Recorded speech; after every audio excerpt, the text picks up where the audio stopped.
Namaste Shivusha. Welcome students to the online session of Content Management System using WordPress year 2020 BCSM 3.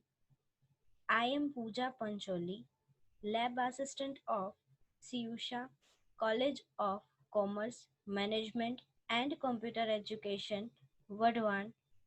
Let's start to our topic.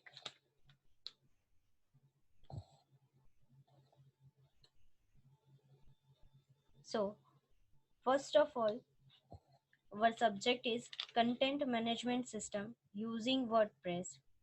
First of all, I will start Unit 2, that is Introduction, Installation and Configuration of WordPress.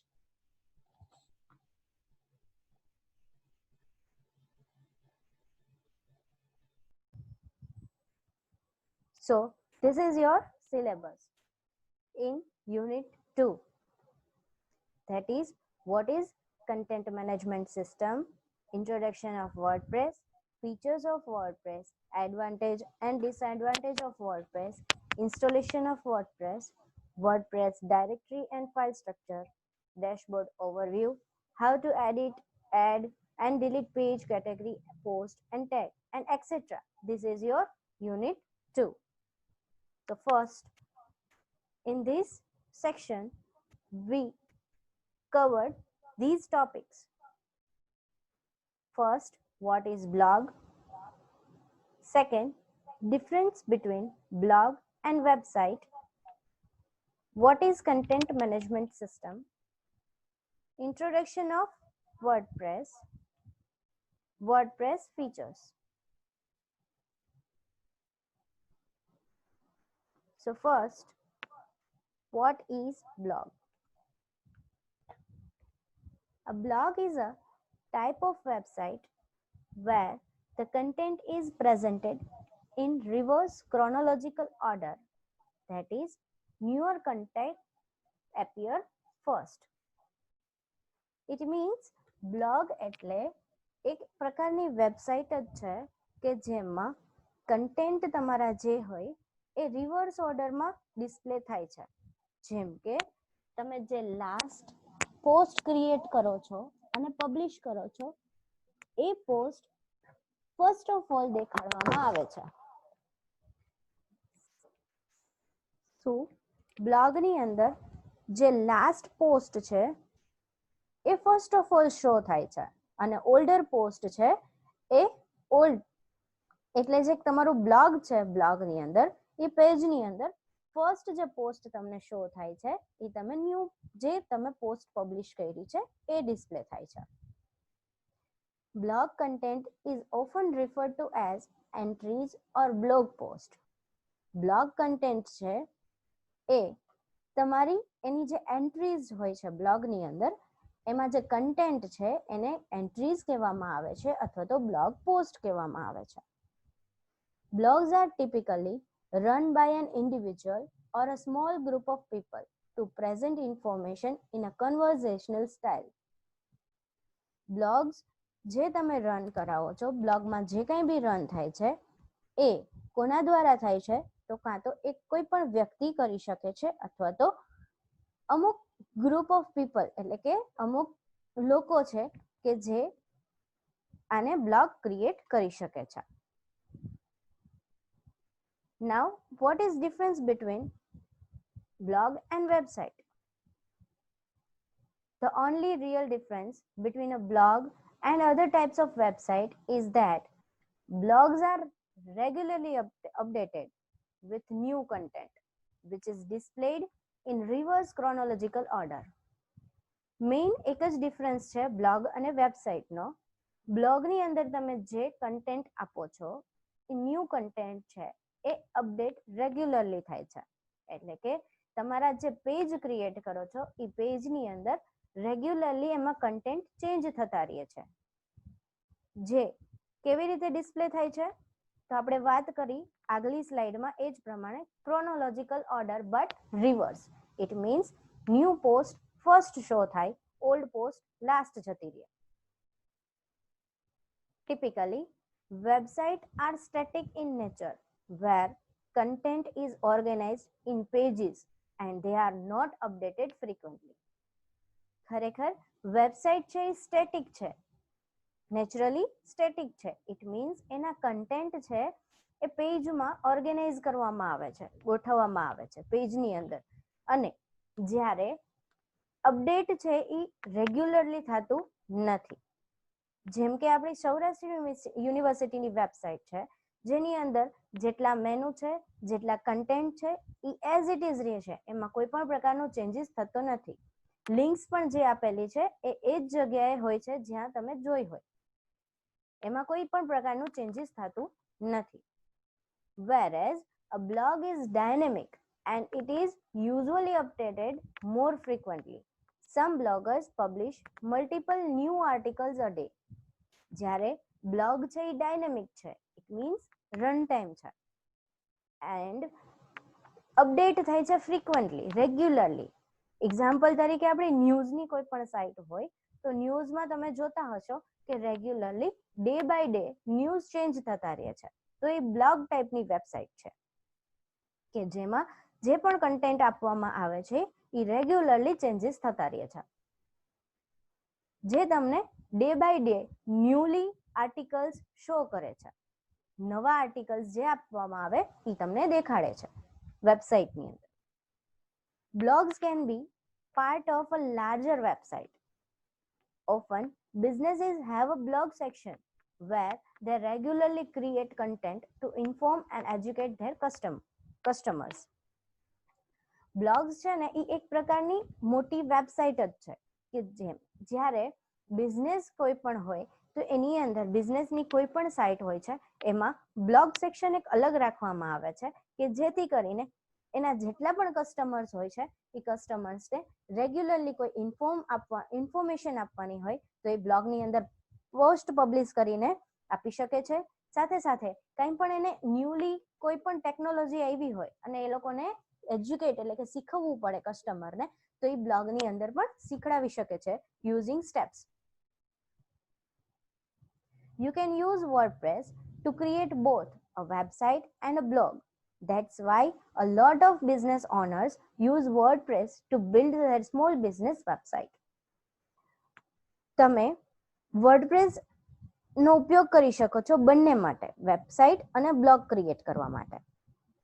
એટલા માટે જ ઘણા બધા બિઝનેસમાં માલિકો જે છે એ વર્ડપ્રેસનો ઉપયોગ કરે છે પોતાની નાની એવી કંપની માટે, નાની એવી કંપનીની વેબસાઇટ માટે. એટલે કે પોતાની વેબસાઇટમાં એક બ્લોગ જનરેટ કરીને વર્ડપ્રેસ દ્વારા એને કસ્ટમર્સને એક ઇન્ફોર્મેશન અથવા તો રેગ્યુલરલી કંઈ પણ મીટિંગ્સના ઇન્ફોર્મેશન આપવાની હોય કે કોઈ પણ પ્રકારની ઇન્ફોર્મેશન હોય એ આપી શકે.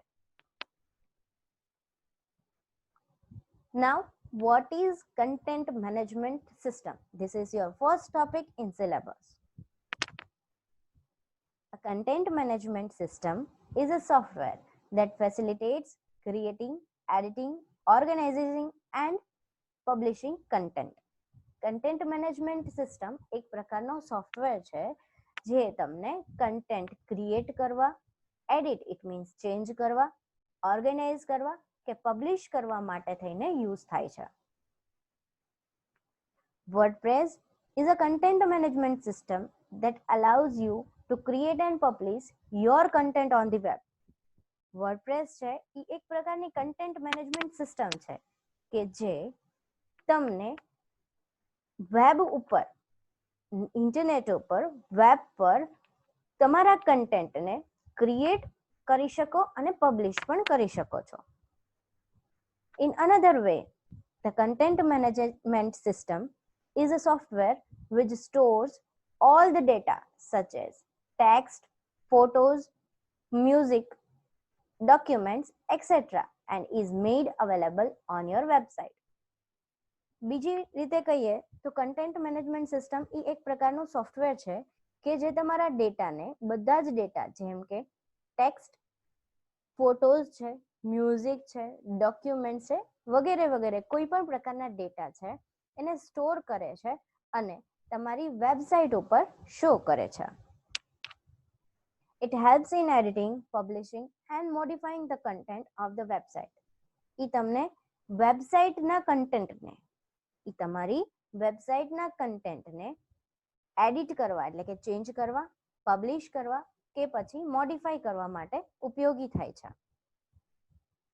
Now next topic is introduction of WordPress. WordPress is an open source content management system which allows the user to build dynamic website and blog.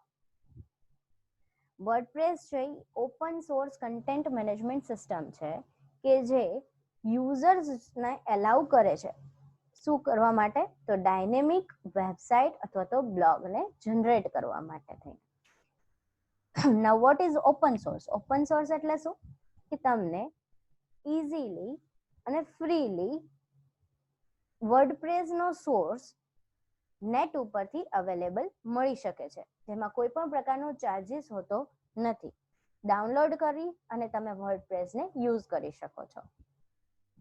એટલા માટે વર્ડપ્રેસને open source content management system કહેવામાં આવે છે, જે તમને ડાયનેમિક વેબસાઇટ અને blog create કરવા માટે થઈને યુઝ થાય છે. WordPress is the most popular blogging system on the web and allows updating, customizing and managing the website from its backend CMS and components. WordPress છે ખૂબ જ પોપ્યુલર બ્લોગિંગ સિસ્ટમ છે web ઉપર, જે તમને અપડેટ, કસ્ટમાઇઝ એટલે કે એના સેટિંગ્સ ચેન્જ કરવા અને વેબસાઇટને મેનેજ કરવા માટે થઈને યુઝ કરવામાં આવે છે અને એના બેકએન્ડ CMS અને કમ્પોનેન્ટ્સનો યુઝ કરી શકો છો તમે એમાં. WordPress allows user to have full control over the files, documents, as well as the design and display of the content. WordPress તમને યુઝર્સને એલાઉ કરે છે શેના માટે? તો ફૂલ્લી કંટ્રોલ આપે છે કે જેમાં ફાઇલ્સ છે, ડોક્યુમેન્ટ્સ છે, સાથે સાથે કોઈ પણ પ્રકારની ડિઝાઇન છે એને પણ તમે તમારા કન્ટેન્ટમાં ડિસ્પ્લે કરાવી શકો છો. Now you don't have to know a single line of code to publish content using WordPress. Yes, best thing, WordPressમાં તમારે કોઈ પણ પ્રકારનો કોડ, એક લાઇનનો પણ કોડ યાદ રાખવાની જરૂર નથી. જસ્ટ તમે એના પોસ્ટ કે કન્ટેન્ટને એમાં કન્ટેન્ટ પ્રોવાઈડ કરો, ઇમેજ એડ કરો, એની જાતે જ એ તમારો PHPનો કોડ એની જાતે ક્રિએટ કરે છે. સાથે સાથે ડેટાબેઝમાં એન્ટ્રી પણ એ જાતે જ કરે છે. આપણે કોઈ પણ પ્રકારના કોડિંગ કરવાની જરૂર પડતી નથી. એટલા માટે વર્ડપ્રેસને કહેવાય છે કે તમારે વર્ડપ્રેસના કન્ટેન્ટને પબ્લિશ કરવા માટે એક લાઇનના કોડની પણ યાદ રાખવાની જરૂર પડતી નથી. WordPress is being used to small business websites, blogs, large university websites, internal communication system for companies and basically anything else you can think of. WordPress છે એ એક નાની એવી બિઝનેસની વેબસાઇટ બનાવવા માટે કે એનો બ્લોગ બનાવવા માટે અથવા તો કોઈ મોટી યુનિવર્સિટીની વેબસાઇટ બનાવવા માટે, ઇન્ટરનલ કોમ્યુનિકેશન કરવા માટે થઈને કંપની વચ્ચે ઇન્ટરનલ કોમ્યુનિકેશન કરવું હોય એના માટે અને સૌથી વધારે બ્લોગ જનરેટ કરવા માટે યુઝ કરવામાં આવે છે. WordPress was initially released on 27th May 2003 by Matt Mullenweg and Mike Little. WordPress was announced as open source in October 2009. WordPress છે એ 27th May 2003ના રિલીઝ કરવામાં આવ્યું છે. કોણે બનાવેલું છે? તો મેટ મુલેનવેગ એન્ડ માઇક લિટલે બનાવેલું છે. વર્ડપ્રેસ છે એને ઓપન સોર્સ ક્યારે કહેવામાં આવ્યું છે? તો ઓક્ટોબર 2009માં. Now features of WordPress. Features શું છે, એની લાક્ષણિકતાઓ શું છે? તો ફર્સ્ટ, યુઝર મેનેજમેન્ટ. સૌથી અગત્યનું કામ છે યુઝર મેનેજમેન્ટ. ઇટ મીન્સ તમે કોઈ પણ સાઇટ જોઈ હશે એમાં અલગ અલગ પ્રકારના યુઝર્સનો રોલ હોય છે, જેમ કે યુઝર કન્ટ્રીબ્યુટર હોઈ શકે, એડમિનિસ્ટ્રેટર હોઈ શકે, કોઈ પ્રકારનો એડિટર હોઈ શકે, કોઈ પણ પ્રકારના યુઝરને તમે આની અંદર મેનેજ કરી શકો છો. It means it allows managing the user information such as changing the role of the users to subscriber, contributor, author, editor or administrator. To create or delete the user, change the password and user information. The main role of user management is authentication. સૌથી અગત્યનું feature એ છે આમાં કે યુઝરની ઇન્ફોર્મેશનને manage કરવા માટે થઈને તમે યુઝર્સના રોલને change કરી શકો છો. જેમાં યુઝર 5 પ્રકારના છે: સબસ્ક્રાઇબર, કન્ટ્રીબ્યુટર, ઓથર, એડિટર અને એડમિનિસ્ટ્રેટર. સૌથી મેઇન રોલ છે એડમિનિસ્ટ્રેટરનો, જેની અંદર તમે યુઝરને ક્રિએટ પણ કરાવી શકો છો, ન્યૂ યુઝર ક્રિએટ કરાવી શકો છો, સાથે સાથે ઓલ્ડ યુઝરને ડિલીટ પણ કરાવી શકો છો, એના પાસવર્ડ ચેન્જ કરી શકો છો, યુઝરની ઇન્ફોર્મેશન કોઈ પણ હોય એને ચેન્જ કરી શકો છો, જેમ કે નિક નેમ છે, એનું નેમ છે, ફૂલ નેમ છે, એનો ઈમેલ એડ્રેસ છે, એવી બધી ઇન્ફોર્મેશનને તમે આમાં ચેન્જીસ કરી શકો છો. મેઇન રોલ જે છે યુઝર મેનેજરનો એ છે ઓથેન્ટિકેશન. ઓથેન્ટિકેશન એટલે give it username and password, which is authenticate user can only log in and use this WordPress website. Authenticate user જે હશે એ જ તમારી વેબસાઇટનો યુઝ કરી શકશે, એટલે કે યુઝર નેમ પાસવર્ડ જેનો હશે એ જ તમારી વેબસાઇટને યુઝ કરી શકશે. નેક્સ્ટ ફીચર છે media management. So what is media management? Media management means તમે કોઈ પણ પ્રકારની ફાઇલ કે ફોલ્ડર અપલોડ કરી શકો છો. એમાં ઇમેજ હોઈ શકે, ઓડિયો હોઈ શકે, વિડીયો હોઈ શકે, કોઈ પણ પ્રકારની મીડિયા ફાઇલને તમે અપલોડ કરી શકો છો. It is the tool for managing the media files and folders in which you can easily upload, organize and manage the media files on your website. Next, best feature is theme system. So what is theme? Theme means look and feel. તમે જે website search કરીને first of all show થાય છે જે website, એ website કેવી show થાય છે યુઝરને, તો એ બેસ્ટ થીમ ઉપરથી ડિસાઇડ થાય છે. તમારી થીમ જેટલી બેસ્ટ હશે એટલી યુઝરને જોવાની મજા આવશે અને યુઝ કરવાની મજા આવશે તમારી વેબસાઇટનો. જેટલી વખત તમારી વેબસાઇટ યુઝ કરવામાં આવે છે એટલી વખત યુઝર છે એ તમારી વેબસાઇટને લર્ન કરી શકે છે, ન્યૂ કન્ટેન્ટને લર્ન કરી શકે છે. It allows modifying the site view and functionality. સાઇટના વ્યૂને અને ફંક્શનાલિટીને મોડિફાઈ કરવા માટે થઈને થીમ સિસ્ટમનો યુઝ કરવામાં આવે. It includes images, style sheet, template files and custom pages. શું ઇન્ક્લુડ કરે છે આની અંદર? તો ઇમેજીસ છે, સ્ટાઇલ શીટ CSS દ્વારા તમે જે ક્રિએટ કરો છો એ, ટેમ્પલેટ ફાઇલ્સ છે કે custom pages. Next is extend with plugin. Several plugins are available which provide custom functions and features according to the user's need. યુઝરને જેટલી પણ જરૂરિયાત હશે એના જે ફંક્શન્સને એડ કરવાના હશે, કસ્ટમ ફંક્શન્સને, એ તમે પ્લગઇન્સ ઇન્સ્ટોલ કરીને યુઝ કરી શકો છો. જે વર્ડપ્રેસ બિલ્ટ ઇન ના આપી શકતા હોય પ્લગઇન્સ, બિલ્ટ ઇન અમુક આપે જ છે પણ બધા જ ના આપી શકતા હોય, તો એવા પ્લગઇન્સને તમે યુઝ કરી શકો છો ઇન્સ્ટોલ કરીને. નેક્સ્ટ છે search engine optimisation. Search engine optimisation means તો તમે જે ગૂગલ છે એ શું છે? સર્ચ એન્જિન ઓપ્ટિમાઇઝેશન છે, જેની અંદર તમે સર્ચ કરો છો કાંઈ પણ, ગૂગલ છે, યાહુ છે, બિંગ છે, આ બધા શું છે? સર્ચ એન્જિન ઓપ્ટિમાઇઝેશન છે, સર્ચ એન્જિન છે. તો સર્ચ એન્જિન આના માટે શું કામ યુઝ થાય છે વર્ડપ્રેસ માટે? તો તમારી વેબસાઇટ છે એ તમે જ્યારે નેટ ઓનલાઈન મૂકો છો ત્યારે કોઈ પણ યુઝર કોઈ પણ ટોપિક સર્ચ કરે અને તમારી વેબસાઇટ શો થાય છે એના લિસ્ટમાં, તો એ તમારું સર્ચ એન્જિન ઓપ્ટિમાઇઝેશન છે. તો એવા અલગ અલગ પ્રકારના search engine optimisation tools WordPress provide કરે છે કે જેના દ્વારા તમે ઓન સાઇટ SEO ને ક્રિએટ કરી શકો છો. On site means online site તમે ક્રિએટ કરાવી શકો છો. Next is multilingual. Multilingual means વર્ડપ્રેસની અંદર જેટલા કન્ટેન્ટ્સ તમે પ્રોવાઈડ કરો છો એ અલગ અલગ પ્રકારની લેંગ્વેજમાં સપોર્ટ કરે છે. યુઝર દ્વારા જે પ્રિફર્ડ લેંગ્વેજ થતી હોય, જે યુઝરને પ્રિફર્ડ હોય એવી લેંગ્વેજ તમે એની અંદર સેટ કરાવી શકો છો. Next is importance. Importance means it allows importing data in the form of post. It imports custom files, comments, post pages and tags.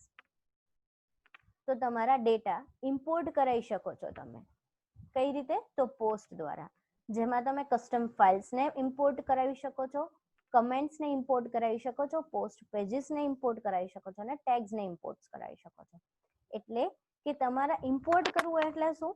તો તમારા કોઈ બી કન્ટેન્ટ છે એને તમારે તમારી સાઇટની અંદર લાવવા, એને કહેવાય છે imports. Next is multi site. You can able to develop and maintain multiple sites using single WordPress installation. એક જ વખત WordPress નું ઇન્સ્ટોલેશન કરવાનું રહે છે. અલગ અલગ પ્રકારની સાઇટ, ઘણી બધી સાઇટ્સ તમે મેન્ટેન પણ કરી શકો છો અને ડેવલપ પણ કરી શકો છો.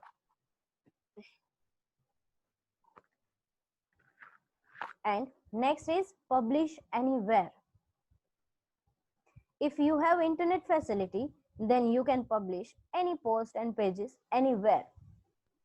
WordPress has mobile application for Android, Nokia, BlackBerry, even WebOS. WordPress ને તમે પોસ્ટ પબ્લિશ છે કોઈ પણ જગ્યાએ કરી શકો છો. મોબાઈલ એપ્લિકેશનમાં પણ કરી શકો છો, ડેસ્કટોપ એપ્લિકેશન પણ ક્રિએટ કરી શકો છો, જેની અંદર તમે કોઈ પણ જગ્યાએ પોસ્ટ અને પેજીસને ગમે તે રીતે પબ્લિશ કરી શકો છો. Next topic is advantages of WordPress. It is an open source platform and available for free. Open source છે અને freely available છે. Best advantage છે. CSS files can be modified according to the design as per user's need. જે પ્રમાણે તમે design આપો છો એ પ્રમાણે CSS ફાઇલ છે એની રીતે જ મોડિફાઈ કરી દે છે. તમારે કોઈ પણ એમાં કોડિંગ કરવાની જરૂર પડતી નથી. CSS means cascading style sheet. There are many plugins and templates available for free. Users can customize and various plugins as per their needs. ઘણા બધા plugins અને templates available છે freely તમે ઇન્સ્ટોલ કરી શકો છો. યુઝર્સ છે એ કસ્ટમાઇઝ કરી શકે છે અલગ અલગ પ્રકારના પ્લગઇન્સને, જેવી તમારી યુઝર્સની જરૂરિયાત હશે એ પ્રમાણે કસ્ટમાઇઝ, એટલે કે એને ચેન્જીસ કરી શકે, એના કલર્સ ચેન્જ કરે. જેમ કે થીમ હોય તો થીમની અંદર શું ચેન્જીસ થાય, એના બેકગ્રાઉન્ડ કલર છે, ટેક્સ્ટ કલર છે, આ બધું ચેન્જીસ તમે કસ્ટમાઇઝથી કરી શકો છો. It is very easy to edit the content as it uses Vswing editor. Vswing means what you see is what you get. Is a user interface that allows the user to directly manipulate the layout of document without having a layout command. સૌથી main advantage શું છે વર્ડપ્રેસનો, કે એની અંદર તમે easily કન્ટેન્ટને edit કરી શકો છો, ચેન્જ કરી શકો છો, જે તમને વાઇસવિંગ એડિટર પ્રોવાઈડ કરે છે. વાઇસવિંગ means what you see is what you get, અને એ એક પ્રકારનો યુઝર ઇન્ટરફેસ છે કે જેમાં યુઝર ડાયરેક્ટલી તમારા લેઆઉટના ડોક્યુમેન્ટ્સ જે છે એને મેનિપ્યુલેટ એટલે ડાયરેક્ટલી ચેન્જીસ કરી શકે છે. અને એ તમે જે એડિટ કરો છો કન્ટેન્ટને એ એડિટ મીન્સ બોલ્ડ કરવા છે, ઇટાલિક કરવા છે, એને બુલેટ્સ આપવા છે કે લેફ્ટ એલાઇન, રાઈટ એલાઇન, એ બધું જ કેમાં આવે છે? વાઇસવિંગ એડિટરમાં. Media files can be uploaded easily and quickly. Media files means audio file છે, વિડીયો ફાઇલ છે, કોઈ પણ પ્રકારના ઇમેજીસ છે, એને તમે ઇઝીલી અપલોડ કરી શકો છો અને ક્વિકલી અપલોડ કરી શકો છો. એમાં લોડિંગ ટાઈમ રહેતો નથી. It offers several SEO tools which makes on-site SEO simple. ઘણા બધા SEO search engine optimisation tools provide કરે છે. Customization is easy according to the user's need. Customization છે જે યુઝરની જરૂરિયાત છે એ પ્રમાણે ઇઝીલી ચેન્જ થઈ શકે છે. It allows creating different roles for users for websites such as admin, author, editor and contributor and subscriber. તમે ઇઝીલી યુઝર્સના રોલ ક્રિએટ કરી શકો છો અલગ અલગ પ્રકારે. બરાબર, યુઝર્સના રોલ એટલે કે એડમિન છે, ઓથર છે, એડિટર છે અને કન્ટ્રીબ્યુટર. નાઉ next topic is what is disadvantages of WordPress. So first, using several plugins can make the website heavy to load and run. હવે એક સાથે તમે ઘણા બધા પ્લગઇનને ઇન્સ્ટોલ કરેલા છે, તો તમે જ્યારે વેબસાઇટને ઓનલાઈન અપલોડ કરવામાં આવે છે ત્યારે એ વેબસાઇટને રન કરવા માટે અને લોડ કરવા માટે ઘણો ટાઈમ લાગે છે. PHP knowledge is required to make modifications or changes in the WordPress website. હવે મેં એમ કીધું કે તમારે વર્ડપ્રેસની અંદર એક લાઈનનો પણ કોડ યાદ રાખવાની જરૂર પડતી નથી, પણ ઇન કેસ તમારે કોઈ પણ પ્રકારના ચેન્જીસ કરવા હોય, એટલે કે વર્ડપ્રેસની વેબસાઇટ બનાવી લીધી છે જેમાં કોઈ કોડિંગ થ્રુ ચેન્જીસ કરવા હોય, તો તમારી પાસે PHP નું નોલેજ હોવું જોઈએ, કેમ કે આ સાઇટ છે PHP દ્વારા ક્રિએટ કરવામાં આવે છે. PHP અને MySQL database. Sometimes software needs to be updated to keep the WordPress up to date with the current browsers and mobile devices. Updating WordPress version leads to loss of data, so a backup copy of the website is required. Main disadvantage છે એનો કે કોઈ વખત સોફ્ટવેરને update કરો છો ત્યારે એટલે અપડેટ કરવું એટલા માટે કે તમારું જે વર્ડપ્રેસ છે અપ ટુ ડેટ બ્રાઉઝરમાં શો થાય, કરંટ બ્રાઉઝરમાં કે મોબાઈલ ડિવાઇસમાં. તો હવે જ્યારે તમે અપડેટ કરાવો છો વર્ડપ્રેસને ત્યારે એનો વર્ઝન છે એની અંદર ઘણી વખત ડેટા લોસ થઈ જાય છે, એટલા માટે તમારે તમારી વેબસાઇટનું બેકઅપ હંમેશા એક કોપી રાખવી પડે છે.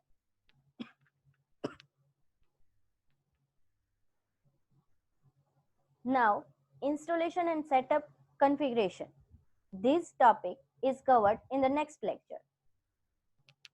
Thank you.